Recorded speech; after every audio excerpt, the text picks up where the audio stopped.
Welcome to iCON.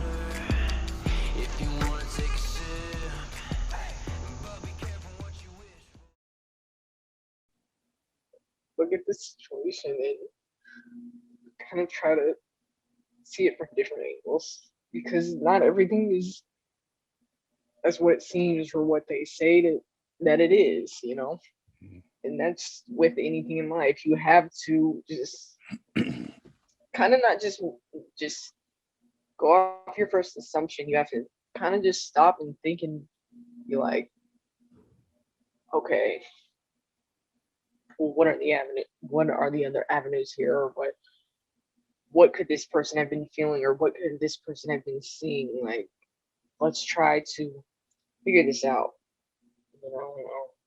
Right. And that's essentially what I was going through. Um, I had a psychologist tell me that I was basically stuck in the mind setting of a 12 or 13-year-old. That I had this kid's mentality of, just hiding things like that. I couldn't really think beyond a certain level, and I was like, what? Like, and maybe she was right in the sense of I felt like I was trapped in a box, like I was pounding to get out, maybe, and I'm like, I needed, but I was trapped. I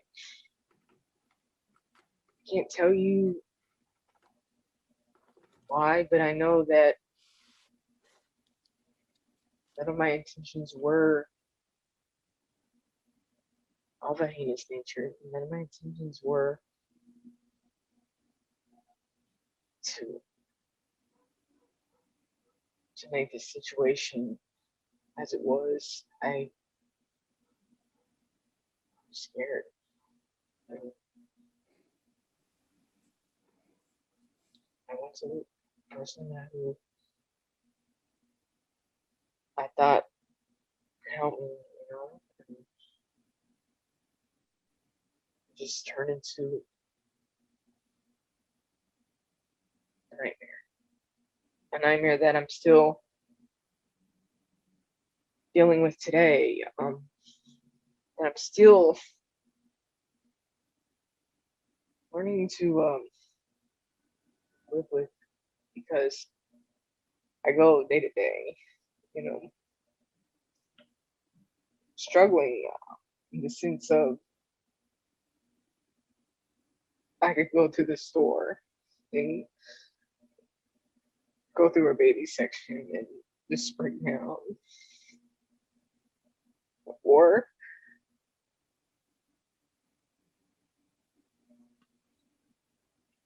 see people with like their toddlers or something, and I'm like, I won't get to know that, you know. I won't get to see and go to kindergarten or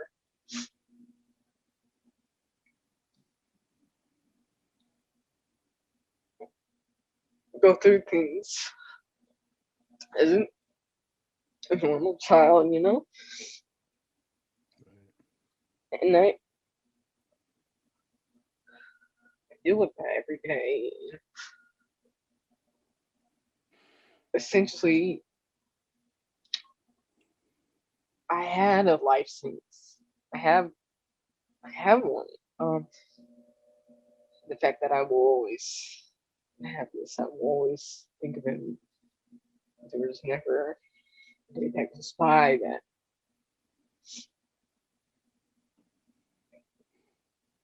I had think of him being here with me.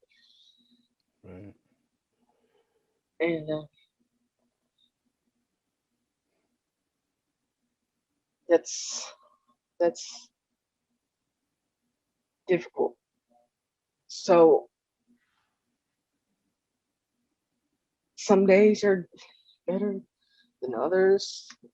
Some days I'm strong, and some days I just want to stay in bed all day, just stay there. But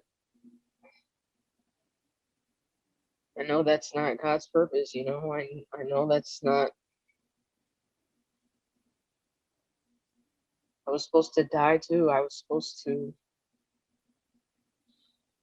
but obviously God wants me to do something, and Yes, he does.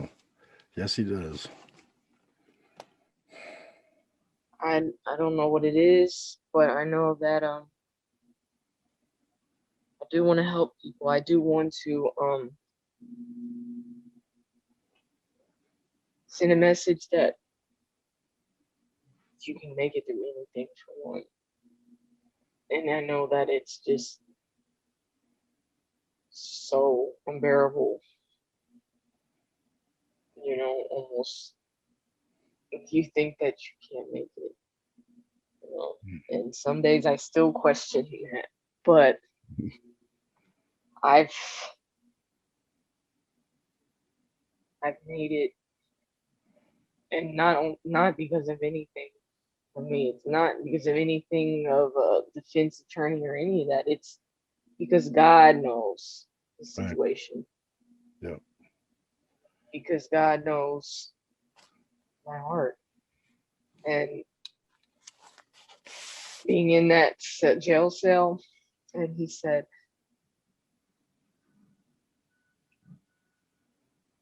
he's got me. Mm. And I'll never forget that. Wow. Mm-hmm. You know, it's a choice. Like, you either gotta choose to give up or choose to wake up Choose to be ready happy. to, yes, But to love. yeah. And but Albert Einstein he said, you can. This world is either a hostile place or a peaceful place. It's just whatever you think it is. You know, if you think it's hostile, then it's hostile, and if you think it's peaceful. But we have the choice to make that decision, and that's not something we're taught very much as children. Like I wasn't, and you know, and so once you had to experience the legal system, and like, how did that affect you? Like having to, like, all of a sudden you've got this, you know, thing you're staring at, and this was like after, like 4 months after they came back afterwards, right? They just out of the blue came back and decided they're going to do this, and that must have just been like Yes. getting hit with a sledgehammer again. Yes. I was arrested the first time, and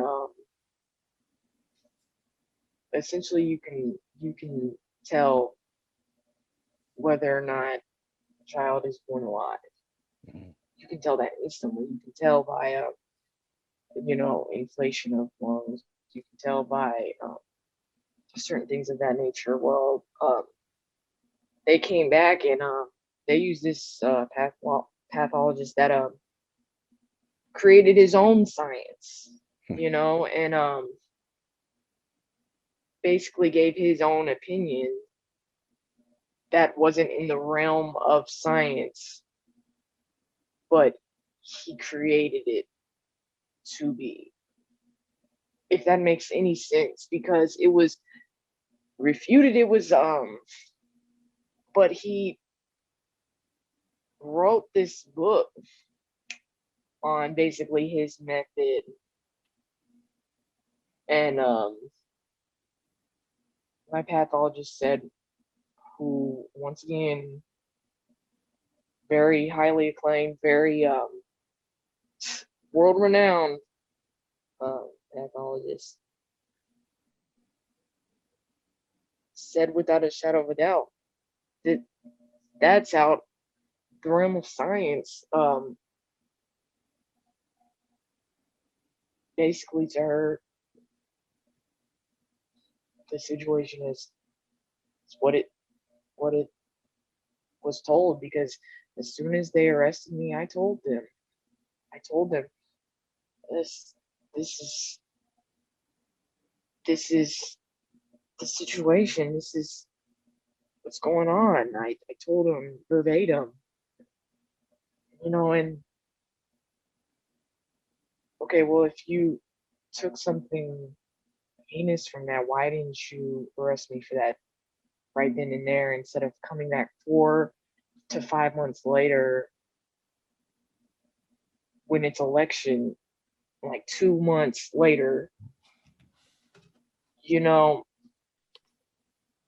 just coming and just like, okay, well, this is what we feel like is the situation. But you knew everything from the jump. You knew everything that happened, but then you turned it into this huge movie-like situation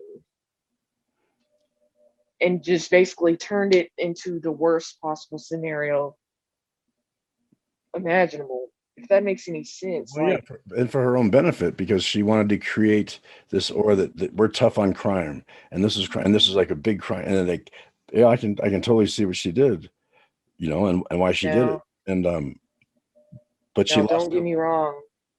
I do take responsibility in my actions, some of my actions in this situation, to where I've never said that, okay, I'm perfect in this situation. Right. Because I could have done this. I could have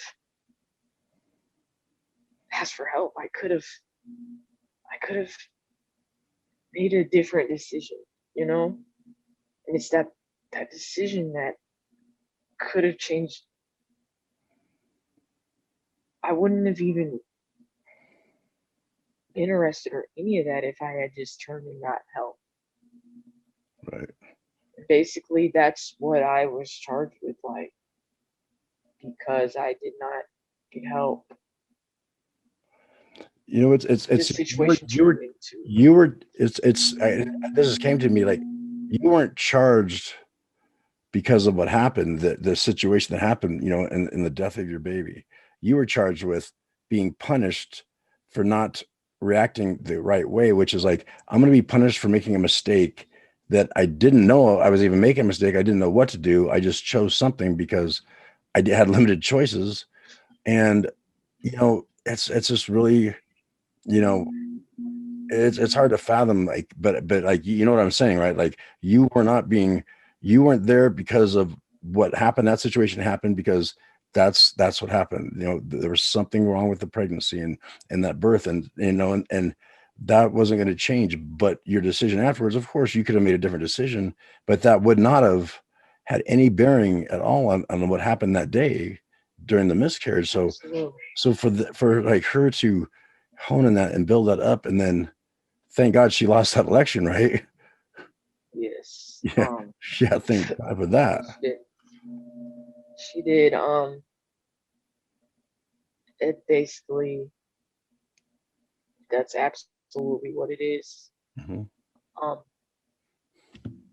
Because of the fact that I didn't react in the way of a normal person, as society puts it, normal person, it's frowned upon. And due to the actions that took place afterwards, that my co-defendant had done, which, by the way, he didn't do any time. Basically, it was put on all me, and he even said that I didn't have any knowledge of the events that took place after the fact. So, basically, it was trumped up into this whole souped up thing that basically, in the legal system, and I don't care what creed, your race, your social standing, any. A prosecutor's going to do what they want to do. They want to be, they want to get the highest conviction rate. They want to they don't want to essentially find justice. Mm, They want to get that conviction. that's right. They want to get that publicity. They want to move up. They want to, it's, the legal system has lost its search for justice. they, it's all, it's Politics. all about money. It's Yeah. politics. It's, Yeah. yeah. And Exactly. it's corrupt. Well, It's it's corrupt, corrupt.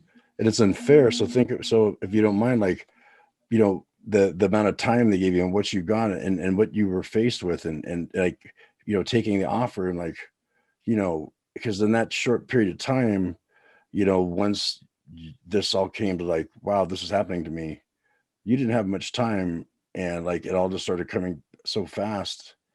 And you know if you feel comfortable talking about, like, I think the travesty, which you also said that your at one point your parole board said, like, the travesty that occurred, you know that was a huge harsh sentence that they were getting, trying to throw on you. Yes, I was charged with felony second degree murder, which it doesn't carry a lesser sentence of manslaughter and involuntary manslaughter. That's first and regular second degree murder in Missouri. So they had to take that off, the felony second degree murder off the table. Essentially with that, it's a class A felony. It carries 10 to 30, which is life in Missouri. 30 years. I believe it's 30 years. Um, it's a life sentence. So I was facing life plus 11 years. Wow. As this 19-year-old, 20-year-old girl, you know, um, you know, and how do you take on the gravity of that? The We- Especially being essentially sheltered, that like, you were sheltered, you didn't, like, this was like, it was, you weren't a street person, you you're weren't street smart, you weren't any of that, and like, yeah, that's my family didn't know about anything about run-ins with the law or anything of that nature. Like we military family, just you know, upstanding citizens, not getting in trouble, things of that nature. Like we basically didn't know anything. Like we didn't know how to go about defense attorneys or anything about the law or things that we should have done that essentially could have got charges dropped, altogether. We didn't know any of that. right. Um, we paid for small town lawyers, like when not realizing that it's not about the story. It's about the clout. It's about the your standing within the legal system. If you're a defense attorney that has clout, that's in, knows the prosecution team or the judge, um, they didn't like my lawyer in the beginning. They they didn't get along with him too well. So, and then at the end, basically we got new defense lawyers, and then that lady lost the election. Um, and they had never offered me anything, you know. I was taking it to trial. This was like, I don't know, a week or so before trial. I can't really remember when the new prosecutor was like, okay, well, I know that this girl's not a bad girl. She made decisions that you know could have changed the circumstance, could have um been different, but no, I don't. She's got an amazing family. She's not a bad person, is what he told my lawyers. And you know, so they gave me a deal, but it wasn't it wasn't it wasn't something that I should have taken at the time, looking back on it, but here I am still like with integrity, like, okay, I do take responsibility for some of the things that went essentially happened, but I'm also looking at taking this to trial, and they would have painted this picture of me at trial of, and back then I didn't know what I knew now about God. I should have taken it to trial. I should have, you know, but then you're scared. You're scared. Okay. I'm Yeah, you